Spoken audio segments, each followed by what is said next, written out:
The number of stalker cases in Japan has been rising sharply these past few years. Last year alone, there were well over 22,000 incidents reported. I'd like to tell you a story about a stalker, which was told to me by a friend of mine who works at a private investigation company. I'm not going to reveal its name, but let's just call it the Japanese Private Eye Service. Creative, I know. I can't comment on precisely how true this story is, but my friend isn't a sensationalist, and you'll just have to take my word that he's not the type of chap to just make a story like this up. The company specialized in finding evidence for husbands and wives who thought that their partners were cheating on them, but they also gave advice to help solve stalking issues. It isn't uncommon in Japan for people to be reluctant to get the police involved. In January 2013, a young man who we'll call Mr. Ichi returned home from work. As he approached his apartment door, he found a woman just standing there, waiting for him. The woman's name was Keiko. Mr. Ichi had seen her at a friend's house party a few weeks prior, but never got around to introducing himself. Once the party was over, the two never saw each other again. At least that's what Mr. Ichi thought. Unknown to him, Keiko had become obsessed with Ichi ever since she first set eyes on him. At the party, she had stared at him, completely transfixed. She had started following him around ever since. She didn't do anything rash, but once she found out where he lived, she continued to visit his apartment without asking. Sometimes she'd be standing in front of his door, sometimes she'd be outside, just staring from afar up at his window. She wasn't causing him or his home any physical harm, and she left as soon as he told her to. There really seemed to be no logical reason behind her actions. I mean, yes, she was obsessed, but what was she hoping to achieve by just appearing and staring creepily? Sick of the creepy, uninvited visits, but not wanting to blow the problem out of proportion, Mr. Ichi called the Japanese Private Eye Service. Given that Keiko's actions weren't malicious, my friend who worked at the company suggested he didn't do anything rash, and just continue as he was before. Generally speaking, this type of obsessive stalker tends to lose interest if you simply refuse to engage with them. But if she did do something strange, he told him to contact the company straight away. Mr. Ichi followed my friend's advice, and sure enough, Keiko's visits became less and less frequent. A week passed without Keiko showing up at all. Then 2 weeks, a month. It seemed as though the problem had blown over. Relaxed, Mr. Ichi entered his apartment after work, about 2 months after the stalking had stopped. It had been a long day. It was nearing the end of the financial year, and he had a lot of work to be finishing off. It was roughly 10 o'clock at night at that point. After taking off his shoes, he waddled over to the kitchen to fetch himself a beer. He was about to switch on the light to the kitchen when he froze. Illuminated by streetlight seeping in through the window was a shadow. Within a few brief moments, as his eyes became accustomed to the darkness, he realized the shadow was of a human figure. Quickly understanding what had happened, he took a deep breath and flicked the light switch. Standing in front of him was Keiko. Mr. Ichi's first reaction was to look around the room and see how she had broken in. There had been no trace of a forced entrance at the front door. As if reading his mind, Keiko said, "The landlady let me in." Stunned to hear her speak for literally the first time, Mr. Ichi stood like a statue, completely taken aback. It did make sense though. She had visited the apartment so often after all. It wasn't surprising that the landlady thought they were a couple or something. She must have lent her the spare key. The second emotion to strike Mr. Ichi was anger. He bellowed at her to get the fuck out of his apartment. She didn't budge, just stood there, staring. Ichi told her that he got himself a girlfriend, and that she should stay away from him unless she wanted a visit from the police. This was when everything suddenly started to go insane. After Mr. Ichi had stopped fuming, Keiko reached into a handbag that was sitting next to her. Without a flicker of emotion, she brought out a flat object. It was a knife. Terrified, Mr. Ichi backed away from her, but he needn't have bothered. Without a word, she slowly brought the knife up over her head and swung it down on her wrist, slicing away at the flesh repeatedly, taking out chunks, blood splattering all over the kitchen. Ichi carried her to the hospital straight away. Half thanks to the fact that the hospital was relatively close by, Keiko survived. That's all that he stuck around to find out. After that, he split. More months passed, and due to a mix of financial problems and a strange sense of guilt about the whole situation, Mr. Ichi eventually ended up moving away from Tokyo and went to live in his hometown with his parents. That's what a lot of these stalkers are good at, making their victims feel like the whole thing is their fault. People asked, but he never told a single person about his reasons for moving back home, not even his parents or siblings. The only other people who knew about Keiko were one or two friends from his old job, as well as the guys from the PI service who he had kept in contact with. He just wanted to put all the madness behind him. Pretty scary story, right? But that's not how it ends. The real insanity happened after he moved away from Tokyo. It had been around 6 months since he moved away, maybe a year in total since the wrist incident. Since then, he had managed to find a new job without too much trouble, mainly thanks to having many contacts in his profession. It was one late evening, and after finishing work, Mr. Ichi walked into the house to hear his parents talking to his brother. He had rarely seen or even heard from his brother in about 2 years. Due to the difference in their age, they weren't really close siblings, and his brother lived and worked far away in Nagasaki. Regardless, Mr. Ichi put on a smile as he entered the living room to greet his brother. But there was also someone else talking lively to them. That voice, it seemed somehow familiar. As soon as he entered, she stood up. Absolutely terrified, Mr. Ichi stood there open-mouthed, gasping for breath. His mum broke the silence with a cheerful grin. "Welcome home, dear. This is Keiko. She's going to be your sister." He turned and looked at Keiko with wide eyes. She smiled. "Nice to meet you, Ichi." Keiko had somehow found out more information about Ichi. She worked out who his family was, where he now lived, and, crucially, where his brother lived. His brother and Keiko had ended up getting engaged. It also turned out that she was 2 months pregnant. Mr. Ichi did eventually end up breaking the news to his parents in private, who actually ended up taking his brother's side, the favoured eldest son.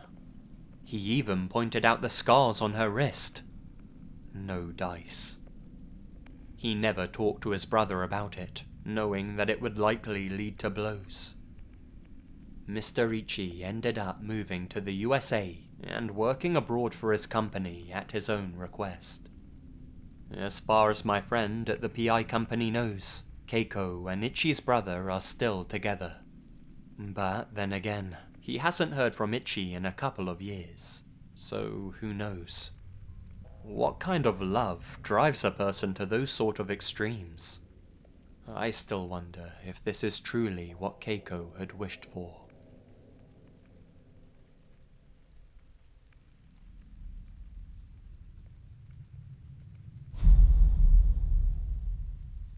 Guys, I think I fucked up.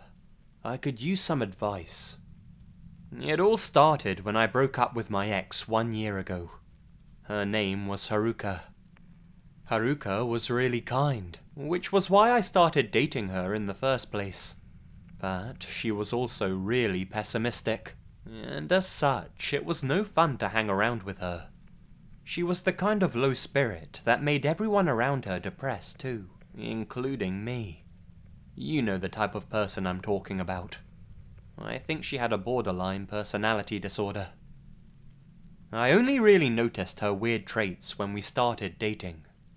Every time I'd finish talking on the phone, she'd keep asking me whom I'd been talking to. If ever I didn't respond straight away, she'd ask me over and over again, and wouldn't stop querying me until I answered. Most times I said it was my parents, and it really was. I could see it in her eyes that she didn't really believe me though. During the weekends, it was a given that I would have to spend my time with her. I'm talking every minute of it. When I was away from town due to work, she'd call me up every hour on the hour. She'd also request evidence that I'd actually been at work. Essentially, Haruka was a control freak. She made sure I had no privacy whatsoever. I think she would have controlled the way I shit and piss if she had the chance. She also started saying really disturbing things to me. Things like, "If you ever leave me for another girl, you know that I'd kill you, right?" I realized that this wasn't normal, but I was still in love with her at the time. At one point though, I decided enough was enough. I went to see her parents without telling her to try and sort out her problem, but before I could even discuss it with them, they started saying things like, "Our daughter's been really depressed over the past few years. She's been in such a bad place ever since she was dumped by her last boyfriend. I'm glad she managed to find a good young man like you. She's in a much better place now. I hadn't even seen her laughing until these past few months. Thank you so much." Her mother was seriously in tears before I could bring it up. It was surreal. I ended up saying everything was fine, and left with a newfound enthusiasm to make it work with her. But it didn't last. Her need for control got worse as the days passed by. Towards the end, any conversation with other girls became completely forbidden. When I mentioned I was arranging a work get-together with some female colleagues, she deleted their phone numbers off my phone. Even casual greetings with neighbors was disallowed if they were a female. At restaurants, if the person bringing out the menus was a waitress, Haruka would be the one to order. She wouldn't even let me look in the girl's direction. I couldn't do this anymore. It didn't matter if she had come from a bad place or not. This just wasn't how human beings were meant to live. I think I would have gone mad if I stayed with her any longer.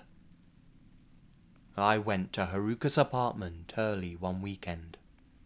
Maybe you'll think I'm a freak when I say this, but I actually scripted out how I was going to break the news to her. I made sure the breakup would be as kind as possible. I sighed a breath of relief when I finished talking. I looked up to see her staring at the floor. I couldn't see the expression on her face at all. Not wanting to make her cry, I turned to leave with an "I'm really sorry." But as I got up, she suddenly reared her head upwards and with a massive shriek shouted, "How dare you?" Her face had contorted into a devilish sneer. It wasn't sadness in her eyes at all. It was fury. She looked at me as though she was looking at a cockroach, her contempt for me as clear as day. Before I had a chance to even open my mouth, she grabbed hold of my shirt and threw me to the ground with an almost otherworldly strength. She then ran off into the kitchen, shrieking all the way. Terrified and lost for words, I bolted out of the door, leaving my shoes behind, all the while hearing her shout things like, "You don't deserve to live, you disgusting degenerate. I'm going to cut your fucking throat." And the ever-reliable, "If I can't have you, no one can." I realized that the situation was dire. She had entered the kitchen to fetch herself a weapon. She most likely just wanted to threaten me, but of course I couldn't be sure. Biting my lips in the hallway, I waited for the elevator doors to open. But as they were about to, with a soft groan, I saw Haruka burst out from her room just 10 meters away. Her door opened with such speed and force, it was almost as if she had broken right through the damn thing without opening it. The intensity in her eyes, she was like a woman possessed. As soon as I saw that, I knew that she didn't simply want to threaten me with the knife in her hand. She really did want to slit my throat. Crying out in shock, I left the elevator and stumbled for the stairs to my left. Her apartment was on the 5th floor, but I had no choice. She would have killed me if I waited there for the elevator to open. I know that much for certain. I ran down the stairs as fast as I could, but somehow her voice behind me seemed to be getting louder and louder. Screams of, "I'll kill you," mixed in with unintelligible shouting. I got to the ground floor and was about to bolt for my car when I stopped. I looked behind me and back at my car. In a split-second decision, I instead hid behind the shadow of the stairs and waited for her.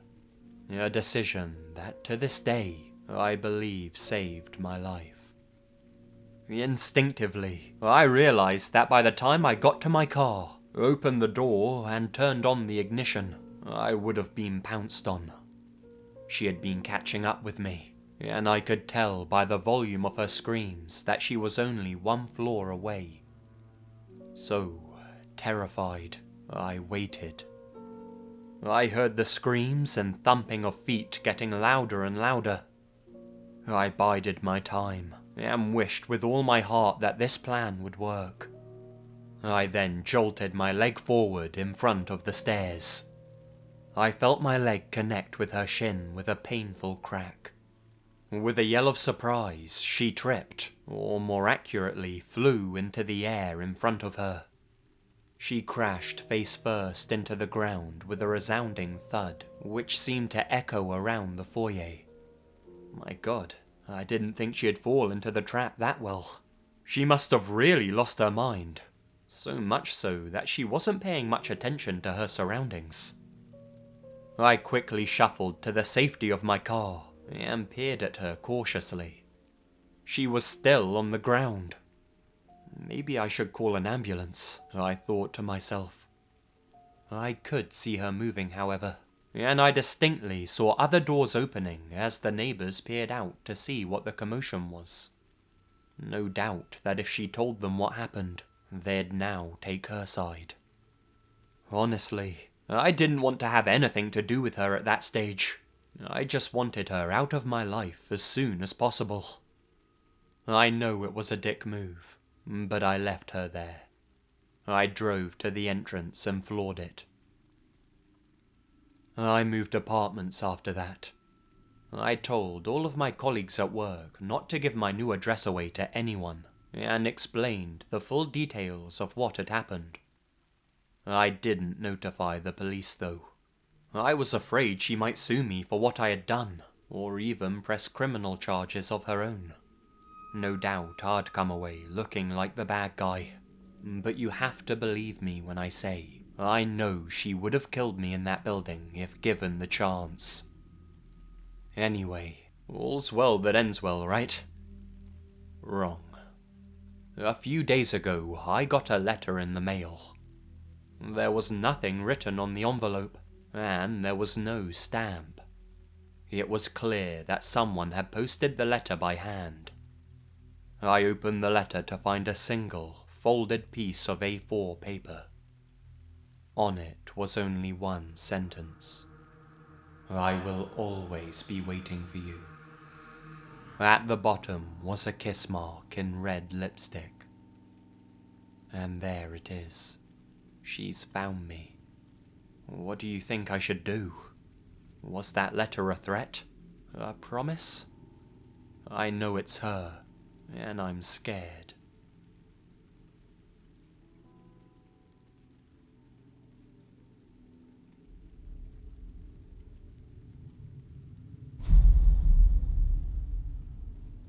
This is a story given to me by a friend of mine.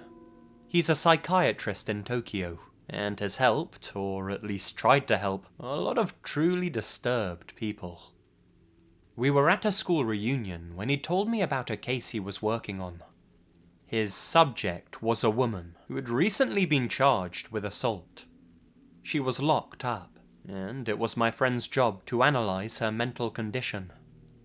I think he only told me because we're really close friends, and because he was very, very drunk.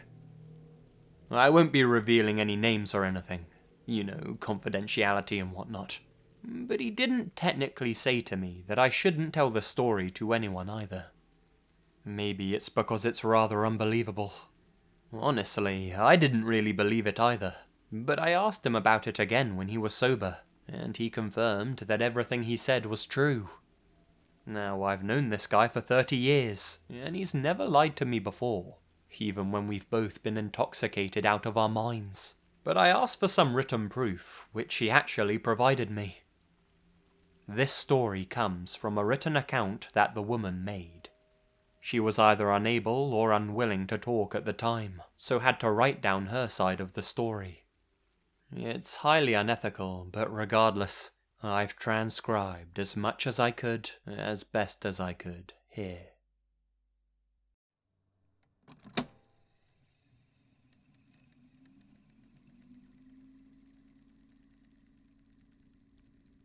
What? In that instant, I was stunned.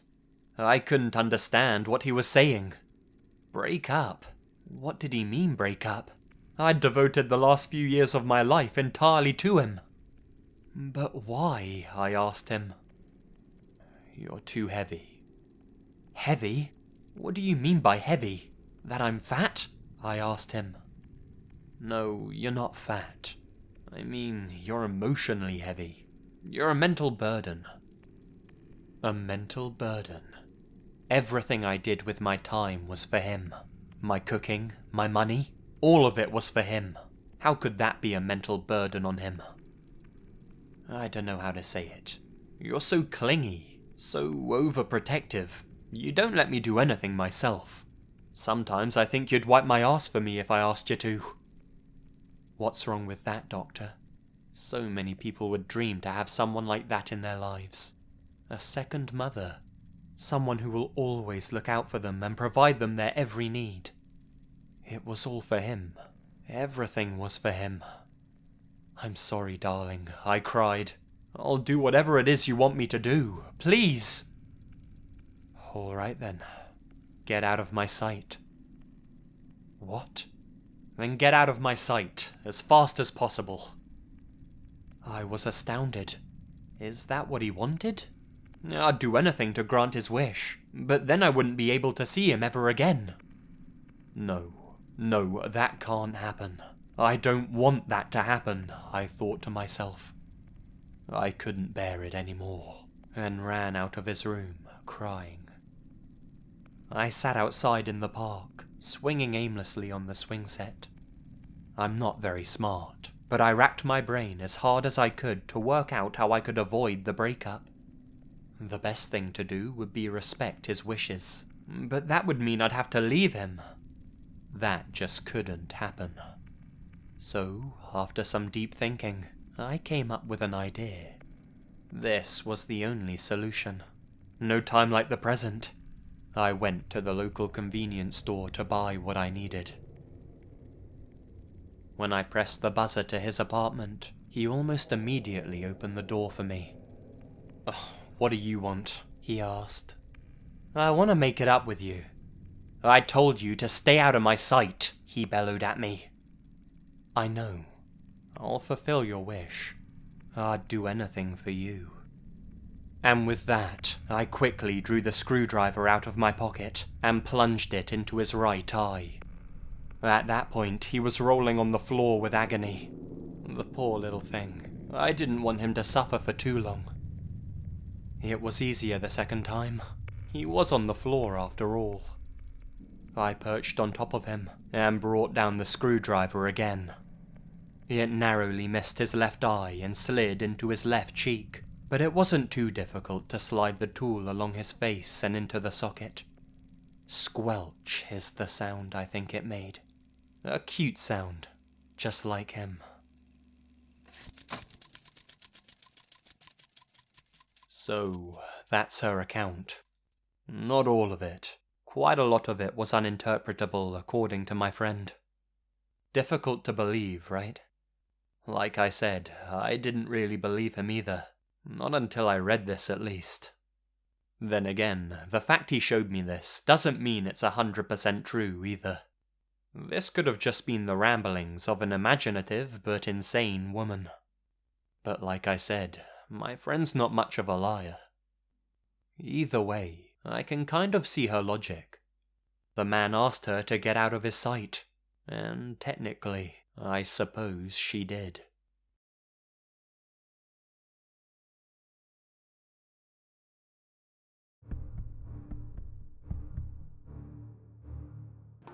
Hi guys, Lazy here, and thank you very much for listening.